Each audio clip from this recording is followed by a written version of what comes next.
ऑगस्टमध्ये आम्ही संपूर्ण केसचा निकाल देणार.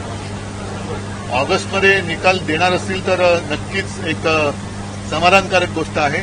आणि शेवटची एक आशा आमची सर्वोच्च न्यायालयाच आहे, जिथे या चोरीच्या प्रकरणाचा न्यायनिवाडा होईल. कारण आज जे आमचं चिन्ह चोरले गेले, मी नेहमी सांगतो की कदाचित किंवा आहे निवडणूक आयोगाला निवडणुकीचं चिन्ह देण्याचा अधिकार आहे, मात्र पक्षाचं नाव बदलण्याचा अधिकार नाही.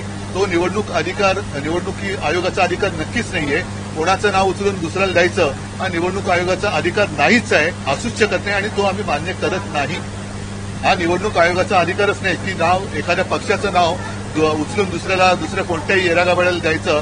हे निवडणूक आयुक्ताचं कार्यक्षेत्र किंवा त्याचं क्षेत्रच नाहीये. ते निवडणूक निशाणी ठीक आहे, त्याच्याबद्दलही केस सुरू आहे, पण नाव तर आम्ही त्यांचा अधिकार मानतच नाही, मानू शकत नाही, मानतच नाही.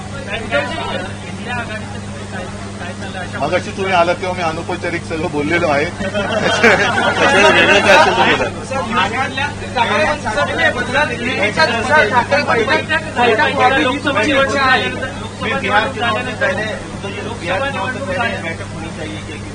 क्यों नहीं?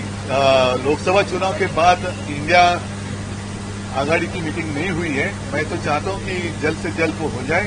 और बिहार के चुनाव आ रहे हैं, बाकी भी अन्य राज्यों में चुनाव आ जाएंगे. हमारे यहाँ भी जो म्युनिसिपैलिटीज है, जिला परिषद है, उनके भी चुनाव आ जाएंगे. तो मीटिंग तो होनी चाहिए. अरे झालं रे तो विषय था. मिलकर लड़ेंगे कि अलग अलग लड़ेंगे? ये मुझे पता था.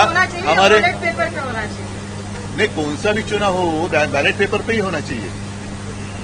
बैलेट पेपर पे ही होना चाहिए. अगर मैं गलती नहीं कर रहा हूँ, यूएस प्रेसिडेंट त्याला पण बैलेट पेपर में होता ना. यूके की इलेक्शन भी बैलेट पेपर से होती है, तो हमारे यहाँ क्यों नहीं? साहेब, काल बाळा लांगावकर बोलले की या आधीही निवडणुका आम्ही एकट्याने लढल्या, भविष्यात जर गरज पडली तर आम्ही पुन्हा एकदा एकट्याने लढू. मला वाटतं त्यांनी त्यांच्या पक्षाने एक आदेश दिलेला आहे की या विषयावरती कोणत्याही प्रवक्त्यांनी बोलू नये.